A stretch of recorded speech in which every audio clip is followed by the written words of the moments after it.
1 Kings chapter 3. Solomon made a marriage alliance with Pharaoh king of Egypt. He took Pharaoh's daughter and brought her into the city of David until he had finished building his own house, and the house of the Lord, and the wall around Jerusalem. The people were sacrificing at the high places, however, because no house had yet been built for the name of the Lord. Solomon loved the Lord, walking in the statutes of David his father. Only he sacrificed and made offerings at the high places. And the king went to Gibeon to sacrifice there, for that was the great high place. Solomon used to offer 1,000 burnt offerings on that altar. At Gibeon the Lord appeared to Solomon in a dream by night, and God said, "Ask what I shall give you." And Solomon said, "You have shown great and steadfast love to your servant David my father, because he walked before you in faithfulness, in righteousness, and in uprightness of heart toward you. And you have kept for him this great and steadfast love, and have given him a son to sit on his throne this day. And now, O Lord my God, you have made your servant king in place of David my father, although I am but a little child. I do not know how to go out or come in. And your servant is in the midst of your people whom you have chosen, a great people, too many to be numbered or counted for multitude. Give your servant therefore an understanding mind to govern your people, that I may discern between good and evil. For who is able to govern this your great people?" It pleased the Lord that Solomon had asked this. And God said to him, "Because you have asked this, and have not asked for yourself long life, or riches, or the life of your enemies, but have asked for yourself understanding to discern what is right, behold, I now do according to your word. Behold, I give you a wise and discerning mind, so that none like you has been before you, and none like you shall arise after you. I give you also what you have not asked, both riches and honor, so that no other king shall compare with you all your days. And if you will walk in my ways, keeping my statutes and my commandments, as your father David walked, then I will lengthen your days." And Solomon awoke, and behold, it was a dream. Then he came to Jerusalem, and stood before the ark of the covenant of the Lord, and offered up burnt offerings and peace offerings, and made a feast for all his servants. Then 2 prostitutes came to the king, and stood before him. The one woman said, "O my lord, this woman and I live in the same house, and I gave birth to a child while she was in the house. Then on the 3rd day after I gave birth, this woman also gave birth, and we were alone. There was no one else with us in the house, only we 2 were in the house. And this woman's son died in the night, because she lay on him. And she arose at midnight and took my son from beside me, while your servant slept, and laid him at her breast, and laid her dead son at my breast. When I rose in the morning to nurse my child, behold, he was dead. But when I looked at him closely in the morning, behold, he was not the child that I had borne." But the other woman said, "No, the living child is mine, and the dead child is yours." The first said, "No, the dead child is yours, and the living child is mine." Thus they spoke before the king. Then the king said, "The one says, 'This is my son that is alive, and your son is dead.'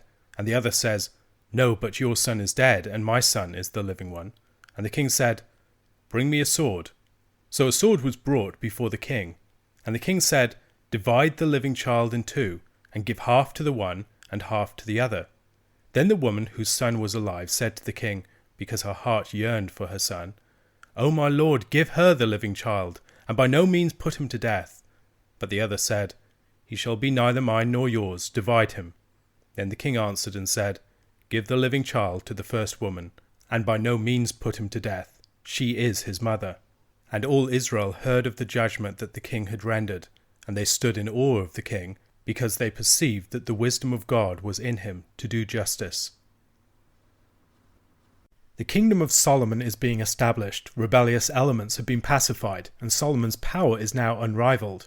Now we are seeing its rise to its full glory. The chapter begins with a marriage alliance with Egypt. Relations with Egypt had long been an important concern of geopolitics in the land of Canaan. We must consider the strategic situation of the land between Egypt and Mesopotamia and their great powers.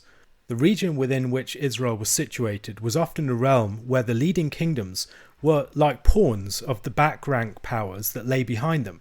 The various Egyptian dynasties, Assyria, Babylonia, the Medes, the Persians, the Greeks, and others, were the large empires, and the state of affairs in Israel often depended upon relations with them.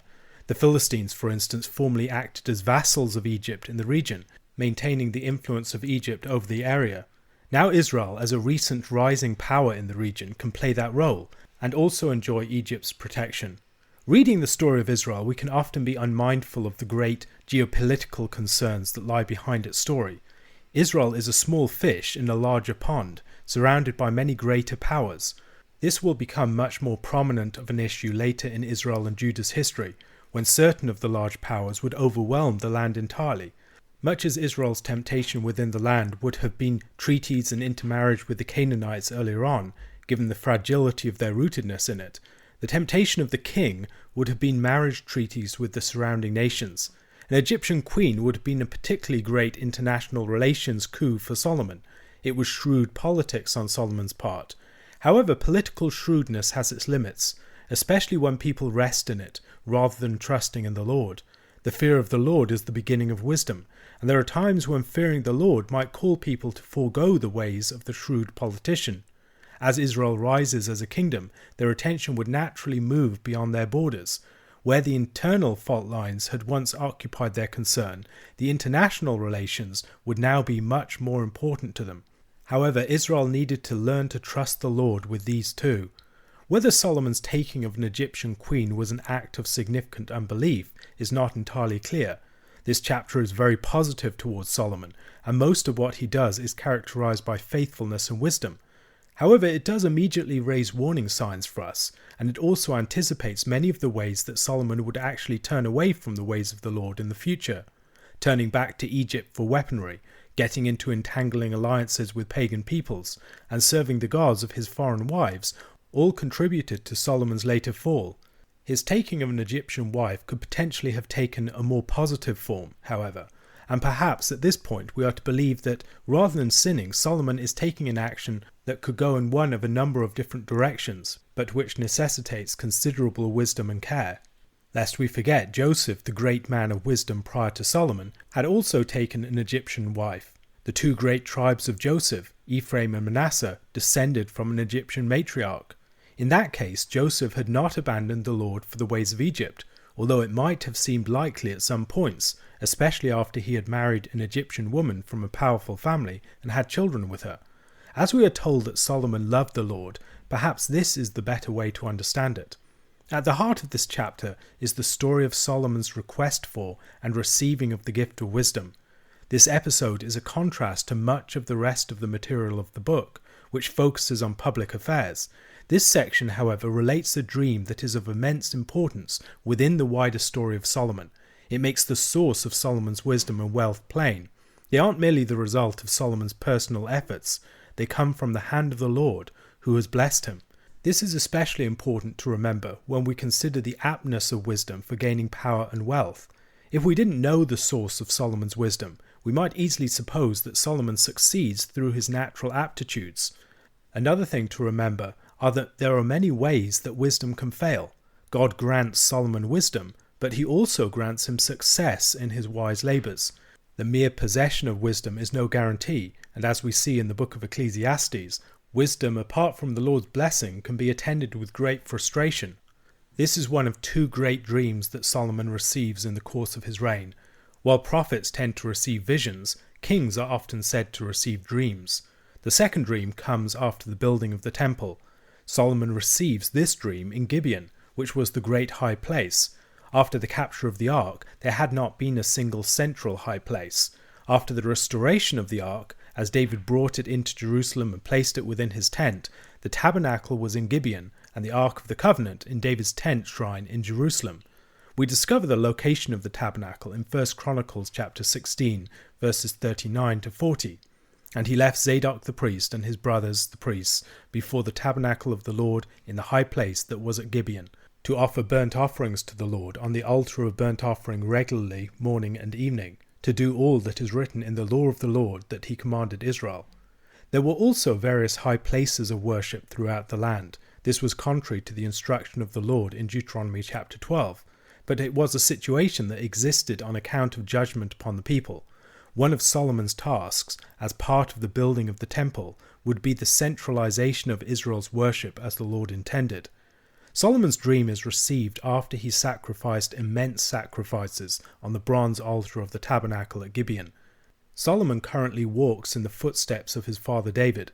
However, like Isaac as the son of Abraham, Solomon recognized that his father enjoyed an especial relationship with God, which he did not yet enjoy in the same way. Genesis chapter 26 verses 2 to 5 describe the character of the Lord's blessing of Isaac on account of Abraham. And the Lord appeared to him and said, "Do not go down to Egypt. Dwell in the land of which I shall tell you. Sojourn in this land, and I will be with you and will bless you. For to you and to your offspring I will give all these lands, and I will establish the oath that I swore to Abraham your father. I will multiply your offspring as the stars of heaven, and will give to your offspring all these lands. And in your offspring all the nations of the earth shall be blessed, because Abraham obeyed my voice and kept my charge, my commandments, my statutes, and my laws." Isaac is being blessed chiefly on account of the faithfulness of his father, and Solomon is in a similar position, which he expresses by speaking of the blessings that he is enjoying in a way that traces them back to the Lord's blessing of David his father.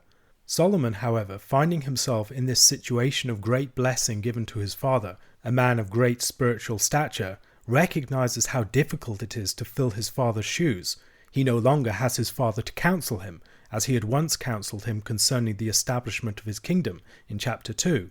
Now he is on his own. He's faced with the immense responsibilities of ruling the Lord's people. Unless he is equipped for the task and rises to sufficient spiritual stature himself, he will fail to maintain his father's legacy. Consequently, when the Lord asks Solomon what he desires, Solomon requests an understanding mind for the task that the Lord has given to him. He asks to discern between good and evil. This request is a request for the knowledge of good and evil, associated with the forbidden tree in the garden. Adam and Eve wanted to eat of that tree so that they might be like gods, like the angelic authorities in the heavens. The knowledge of good and evil is something that is enjoyed by the mature. It is something that equips one to rule. The king needs wisdom and this knowledge of good and evil. It is reasonable to assume that the Lord had always desired for Adam and Eve to grow into enjoyment of the knowledge of good and evil, but that they had to learn how to serve before they would be granted the privilege of rule. Now, however, the king is granted the knowledge of good and evil by the Lord. He will, as Peter Leithart notes, wake up from his deep sleep with Lady Wisdom by his side as a helper suitable for his task. He had his dream at Gibeon in the site of the temple, and after his dream he goes up to Jerusalem, to the tent where the Ark of the Covenant is. David, after receiving the Davidic covenant in 2 Samuel chapter 7, had done something similar. He had gone in to sit before the Lord. In both cases, this seems to be an indication of the Lord's exaltation of the person. The Lord will elevate Solomon, and Solomon has the real possibility of walking in the footsteps of David and enjoying immense blessings, not merely for the sake of his father David, but also for his own sake. Solomon's wisdom is demonstrated in the episode that follows, with the two prostitutes and the surviving child. David might have made a similar judgment between Mephibosheth and Ziba on his return to the land after the defeat of Absalom's coup. Solomon exhibits insight into human nature in this judgment. He appreciates the importance of envy and rivalry in such situations. Indeed, the very moment that the true mother concedes the possession of the child to her rival, the false mother calls for the child to be chopped in two. The false mother values dispossessing her rival of her child over both the child's life and her own possession of it. In Solomon's deep insight into human nature, he shows that he can distinguish with shrewdness between good and evil in situations where it is far from obvious. Peter Leithart suggests that there might be something more going on here too.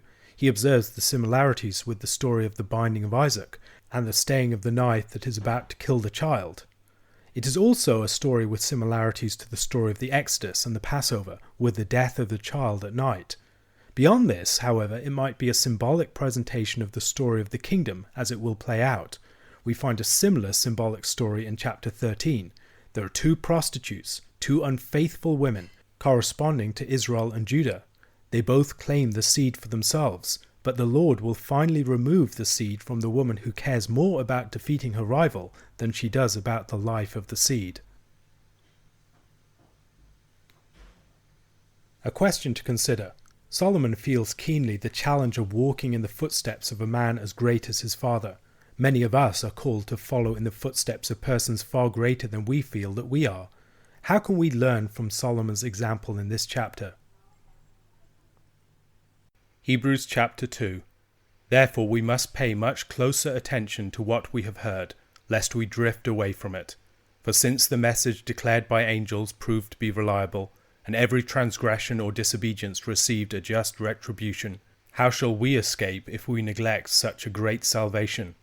It was declared at first by the Lord, and it was attested to us by those who heard, while God also bore witness by signs and wonders, and various miracles, and by gifts of the Holy Spirit, distributed according to his will.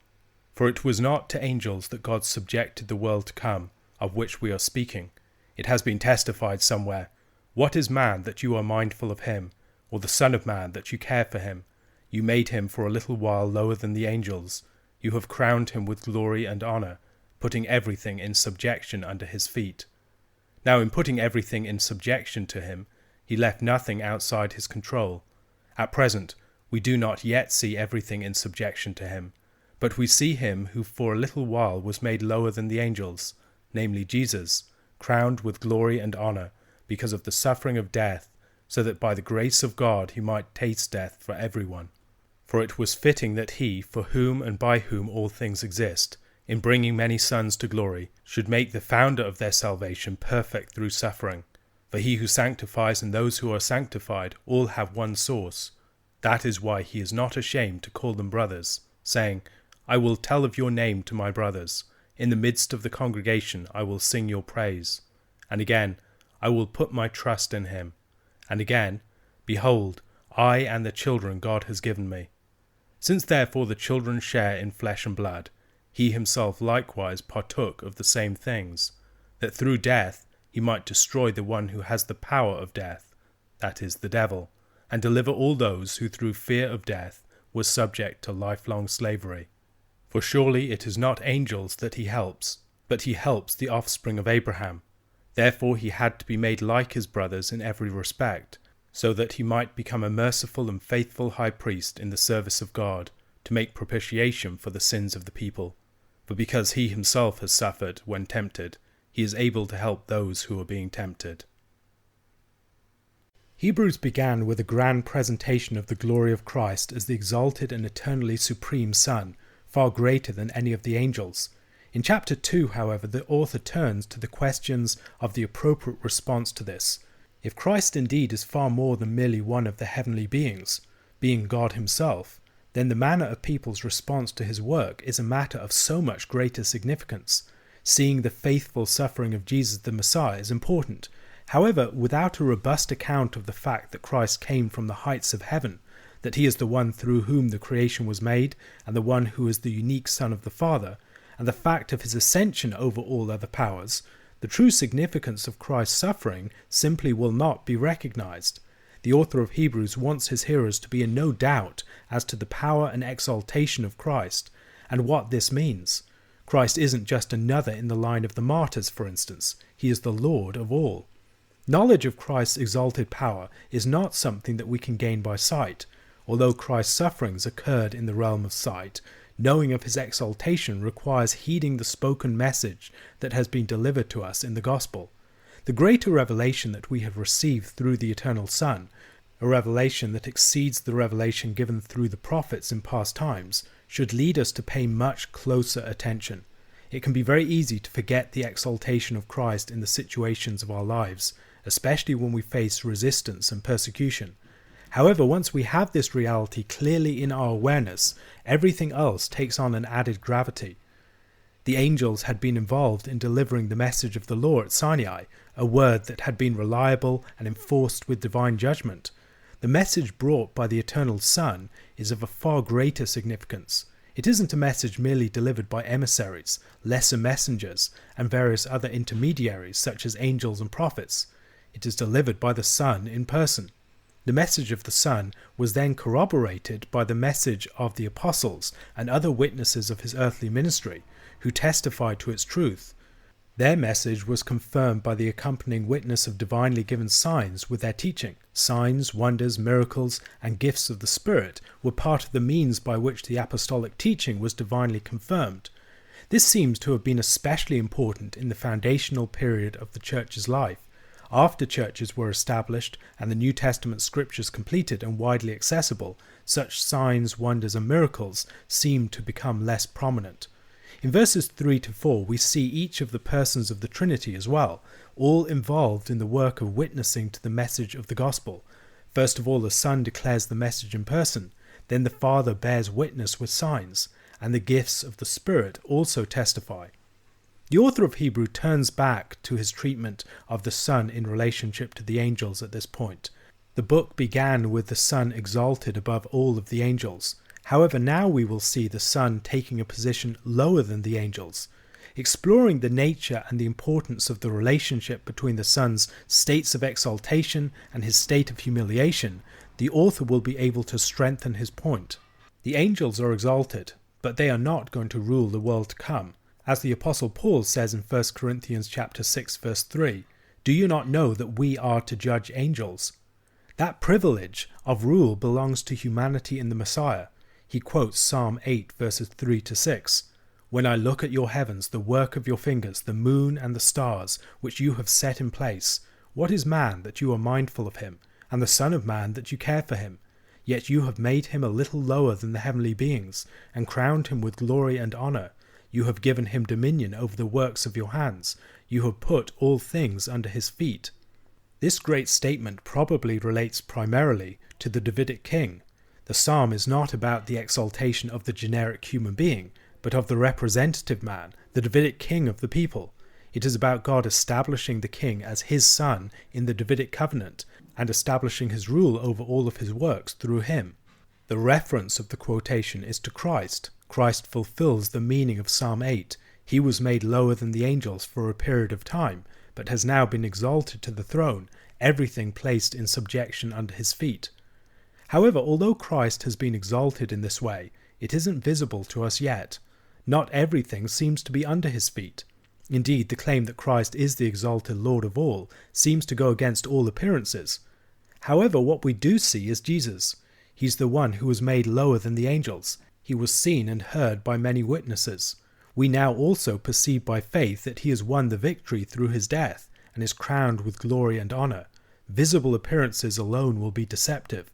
A fuller understanding of who Christ is and the nature of his work will make apparent the fact that he, as the one given by God for the purpose, enters into the reality of death and deals with it for everyone. Christ is the founder of our salvation. He's a great conquering hero who leads the way. He goes before his people. He was the one who founded the world, and now he has also founded our deliverance through his suffering. He brings many sons to glory, and in so doing, he pioneers the path that they will have to walk. This is the appropriate way that things should be. The way of the Son is the way of the deliverance of the many sons. The Son is made perfect through suffering. It is the means by which he attains to true maturity, and the people of God will also be brought to their maturity in a similar manner. The Son fully enters into our condition, so that in entering into his life, we might be rescued from the power of death within it. Christ is one with humanity. He does not just stand between God and humanity as a sort of intermediary being. He is fully divine and fully human. He is our brother and speaks of us as his brothers. The quotation from Psalm 22 verse 22, "I will tell of your name to my brothers, in the midst of the congregation I will praise you," is from the most famous psalm speaking of the Messiah's suffering and victory. It is the principal psalm that is found on Jesus' lips on the cross. The Gospel writers also allude to it on several occasions in their crucifixion accounts. Like the verses that follow, from Isaiah chapter 8 verse 17 and verse 18, they present the victorious Christ surrounded by the human beings he has delivered, with himself as their champion, their chief, their forerunner, and their redeemer. He sings in victory as one of them, leading them in song. He trusts in the Lord as one of them. We'll see later on that he is the author and the perfecter of faith. He presents them as people given to him by God as his children. From speaking of the Son chiefly as the hero and forerunner, the author moves to the Son as the deliverer. The children given to him were under the dominion of the one with the power of death. So, in order to deliver them from it, the Son entered into their condition. While the devil does not ultimately have the power to give or to take life of his own accord, death is destruction, and the devil is the destroyer. Death, even though introduced by God, is a means by which the devil can achieve his purposes. The thrall of any power also is generally wielded much more through fear than it is through direct coercion or force. The power of death that keeps us in slavery is mostly the fear of death. If people stop fearing the punishments of a king, that king will lose his power. Even if the punishments might still occur, people will far more readily rebel against him. Christ disarms the devil chiefly in his power of wielding fear. By openly overcoming the finality of the power of death and destruction that the devil boasts in, that power ceases to terrify as it once did. Former prisoners can now rise up, and people can be set free. Christ's identification with and deliverance of the prisoners and the hostages of death and the devil is exclusive to human beings. Angels have not received such a salvation. The Son is also a high priest, in addition to being this hero and liberator. In order to be effective as such, he needs to be one of us, able truly to act as our representative. Through his suffering, he has experienced the extent of the human condition, so he is one to whom we can turn in our struggles. A question to consider. What are some examples of the ways in which the devil wields his power over us through the fear of death?